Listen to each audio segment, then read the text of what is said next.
Good evening, bioinformatics students. This is Dr. Steve Scheel. Trust you had a great weekend.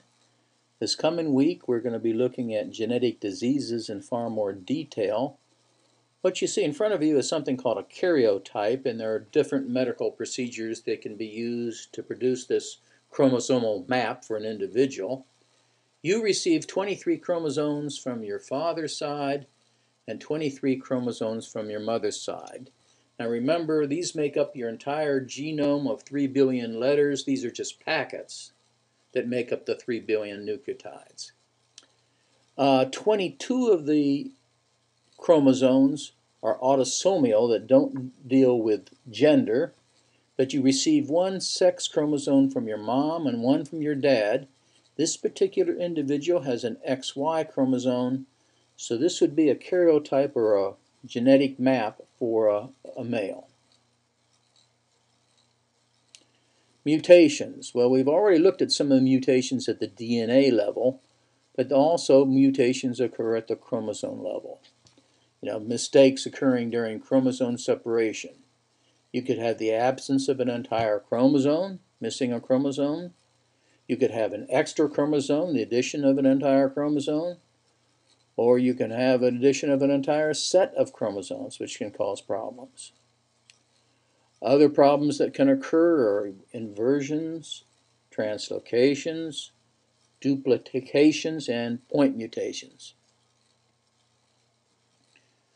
Chromosomal mutations. An inversion is where a part of the chromosome breaks off, gets twisted around, reattaches in reverse order. Translocation. You can have two chromosomes that are normal. When they separate and they get broken, one part attaches to the other. You end up with one to the other and vice versa, and you end up with two abnormal chromosomal sequences. Duplication. Part of a chromosome breaks off, gets reattached to what the original mapping was, and you end up with insertion in this extra DNA sequence. Deletion. Part of the chromosome breaks, part of the chromosome is lost, and of course this would cause a frame shift. Here's a slide showing how inversion might work. The normal chromosome is A, B, C, D, E. You have the break occurring right there. The B, C, D gets turned around, and of course you have the abnormal chromosome A, D, C, B, and E, producing potentially a different amino acid sequence. Translocation. Remember, this is where you have two normal chromosomes. They get broken. One chromosome attaches to the other and vice versa, and you end up with two abnormal chromosomes.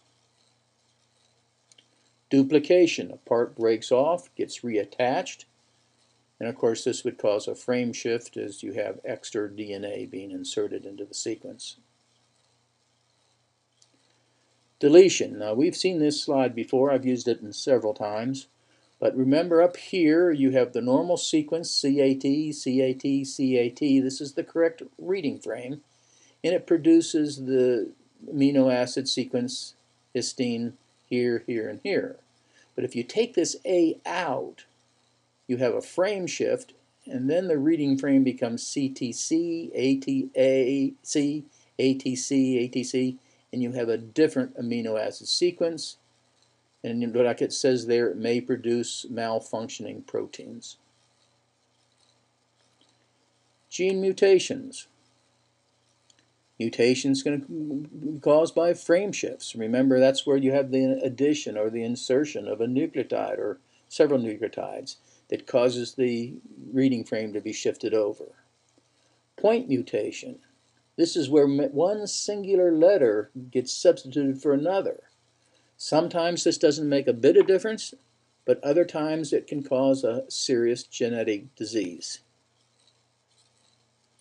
Here's an example of a frame shift error, and you can see that the earlier the frame shift occurs, the more likely it's going to throw off the amino acid sequence produced. Here is an interesting slide. This shows you the effects of a singular nucleotide polymorphism. Normal blood, normal hemoglobin is CTT.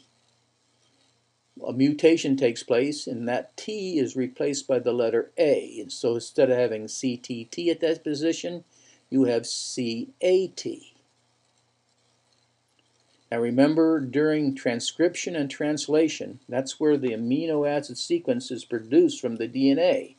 Your DNA is unraveled, RNA creates a reverse copy of it, and that's used to produce the correct amino acid sequence.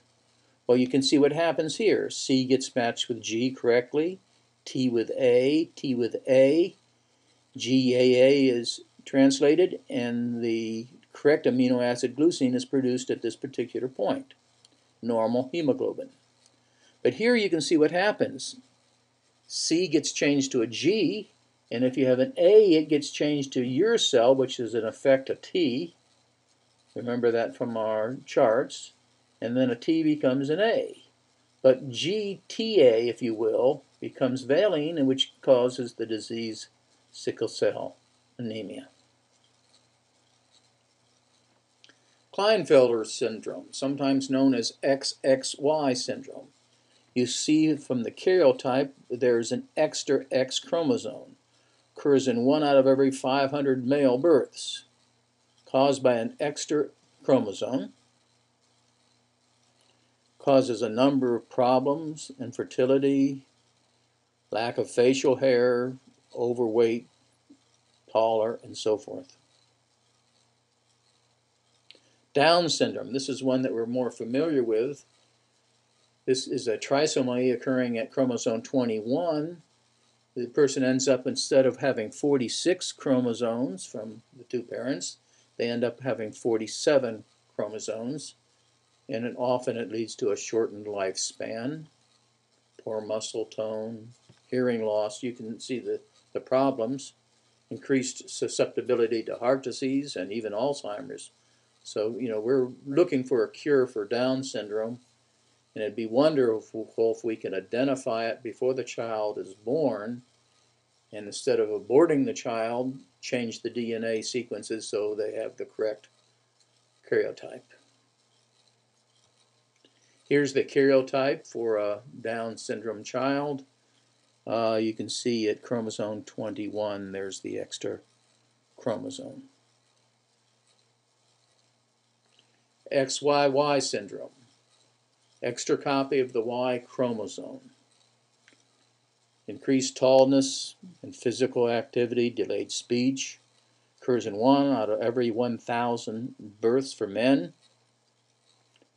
XXX syndrome, an extra X chromosome, additional X chromosome. Learning disabilities, delayed motor skills, tall stature, infertility. Here's another problem, Cry-Duchenne syndrome, caused by a deletion of part of the 5th chromosome. Often, the victim has a high-pitched squealing voice. Spontaneous deletion occurs, so sometimes this is not necessarily inherited, but when it does occur, shortened lifespan, mental retardation. And here's the problem occurring at chromosome 5. Eldred syndrome, caused by a trisomy of chromosome 18. Malformations of organs. Typically, the child died before or within 1 year of birth. Occurs in 1 out of 8,000 births. And of course, here's the karyotype, and you can see the arrow here where the error occurs. Turner syndrome. Girls have only one X chromosome, or they're missing part of one of the X chromosomes. Occurs in 1 out of every 2,000 to 3,000 females. Short stature, infertility, vision problems, and so forth. Again, the problem, the karyotype is right here in the X chromosome. PKU. This is one that we're familiar with, mental retardation. This is something we call autosomal recessive, and we'll see what this means in greater detail. But what is missing? The body misses an enzyme that is needed to break down the amino acid phencylamine, and it causes harm to the brain. 1 in every 70 persons is a carrier. The disorder affects 1 in every 15 to 20,000 births in the United States. Hyperactivity, delayed mental, social skills, skin rashes, mental retardation, so forth. Now here's the map for the autosomal recessive inheritance. Notice you have a carrier father and a carrier mother. The probability for their 4 children would be 1 would be normal, 2 would be carriers that do not have the disease, and 1 would have the disease. So this is why this is called autosomal recessive. There's only a 25% chance that the 1 child would have the disease. A more nasty disease is Huntington's disease. This is called an autosomal dominant brain tissue degeneration caused by a faulty gene on chromosome 4, damage of nerve cells in the area of the brain, physical, mental, and emotional changes. This is a mean disease. Look how it works. It's autosomal dominant. Here you have a normal father and a mother that's a carrier that has the disease. You end up with a 50-50 chance that the children are going to have Huntington's disease. Now here's the problem why this is a particularly nasty disease. It doesn't develop until you're between 30 and 50 years old. And it starts off with slight, uncontrollable muscular movements, stumbling, clumsiness, lack of concentration, short-term memory, depression, changes of moods. Now, the scientists are working on cures, and I found this the other semester, for potential Huntington disease breakthrough. This one scientist, Dr. Jeff Curl, is looking at some stem cell research that could turn off the DNA sequence that is going to cause the disease. And so some people consider gene silencing is the best candidate on the horizon for the potential cure or treatment of Huntington's disease. And you can see that this research is quite recent, January 31st, 2012. Sickle cell anemia. This is another autosomal recessive disease. And it occurs in more than 72,000 Americans.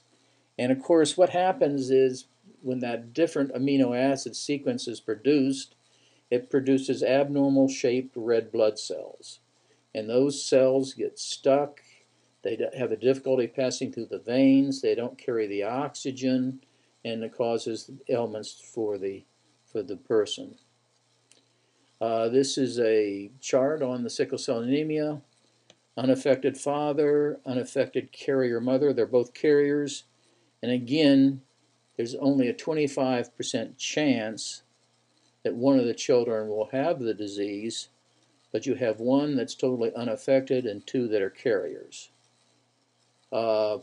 In places where malaria is dominant and deadly, sickle cell anemia gives a person a slight advantage. So that's why this disease hasn't basically rubbed itself out. Cystic fibrosis, another example of a disease that's autosomal recessive. The lungs and the digestive system. Body produces a usually thick, sticky mucus, clogs the lungs, obstructs the pancreas. Cystic fibrosis. Notice it says very salty tasting skin. Early in the 18th, 19th centuries, mothers could tell that their children might have the disease by licking or tasting their children's skin and seeing, if it tasted salty. Lung infections, poor growth weight, and so forth.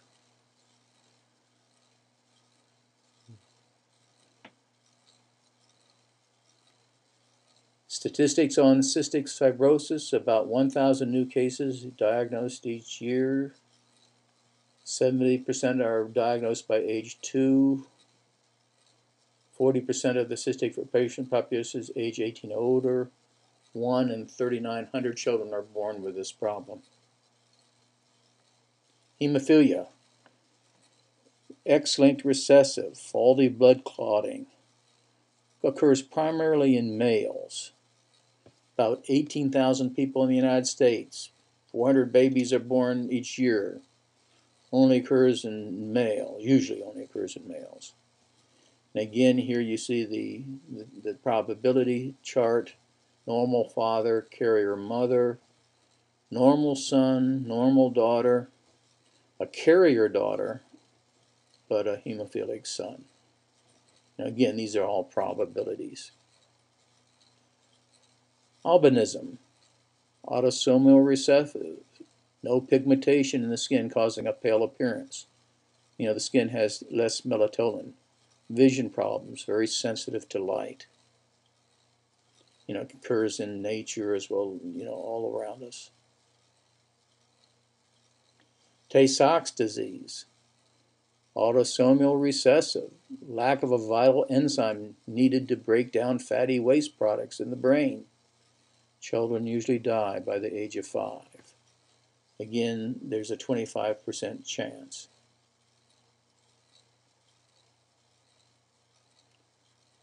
Nervous system degenerates, slowing down in development, can't become blind, deaf. You know, this is, you know, bad news. Color blindness. Let me see if I can take my own colorblind test here. 58, 18, E, and I think it's 17. We're making some headroads into the conquering the disease associated with color blindness. We've been able in primate monkeys to modify the DNA so monkeys that have never seen color now can see colors. This technology will be adapted to humans very shortly. It's being tested probably as we speak. And so this is a good news that, hey, sometimes we can cure genetic diseases, or at least the cure for this one is very close. Polydactyly, wow. Notice this, autosomal dominant. Extra fingers or toes, occurs in the womb when fingers don't split apart enough, and webbed fingers results. Common trait among cats. You can see this gentleman, well, count the fingers, he's got 12. Here's somebody with the extra toe, occurs in the felines. Hashimoto's disease. This is an organ-specific T-cell medicated disease. Let's say it's a complex disease with a strong genetic component. I know this one personally. All 4 of my daughters have Hashimoto's disease. It can be very problematic, but there's an easy solution to it because it attacks the thyroid gland. And if a person diagnoses the disease early enough and starts taking thyroid medicines, usually the disease can be, stopped. But if it's left diagnosed, it can cause major problems. Well, that ends the introduction to genetic diseases. It's a good thing our body has built into it a phenomenal error-correcting machinery. We are wonderfully and fearfully designed so that a lot of times these diseases don't show up. But what we're looking for in the future is genetic cures to some of these particularly genetic diseases, these problems. Have a good morning, evening, and let's have a good week. Talk to you later.